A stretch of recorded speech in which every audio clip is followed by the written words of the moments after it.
juma kuni yoki juma tunida tirnog'ini oladigan bo'lsa, Alloh taolo ana shu bandani jasadidan jamiki dardni chiqarib yuboradi degan. Jamiki darddan forig' bo'ladi. Ana shu bandani tanasiga Alloh taolo shifoni kirgizadi deganlar. Hammamiz ham bir haftada bir tirnoq olishimiz bor-ku. Xuddi shuni jumaga to'g'irlab oling. Juma kuni to'g'irlab oling. Keyin azizlar tirnoq olishlikda ham tirnoq olishlik juma kuni sunnat bo'lsa, tirnoq olishlikda o'zini sunnat ko'rinishi ham bor. Ko'pchiligimiz bilmaymiz.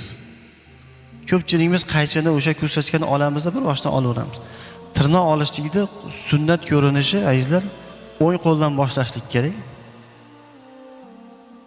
O'ng qo'ldan boshlab, mana bu ko'rsatqich barmoqdan boshlaymiz, qarang. Shu meni yaqinimdagilar qarab o'rganib olsangiz yaxshi bo'ladi. Mana bu ko'rsatqich barmoqdan boshlaysiz. O'ng qo'lingizni ko'rsatqich barmog'ini birinchi olasiz, keyin o'rta qo'l deymiz. O'rta qo'lni olamiz, keyin mana bu nomsiz barmoq, jimjiloq. Mana to'rov barmoqni oldiga, keyin chap qo'limizdan boshlaymiz. Chap qo'limizni jimjilog'i, nomsiz barmoq, o'rta barmoq, ko'rsatqich barmoq, bosh barmoq va oxiri o'ng qo'limizni bosh barmog'i. Tushunarli bo'ldi? Mana atay syomka qilyapmiz, kanallarimizni ham qo'yamiz, xudo xolasa. Ko'ralmaganlar kanaldan ko'raverasizlar. Mana shu tirnoq olishida sunnat ko'rinish. Payg'ambar alayhisolatu vasallam shuni ko'rganlar. Shuna tirnog'ini olganlar. Bu qo'llarini azizlar, qo'llarini shuni olganlar.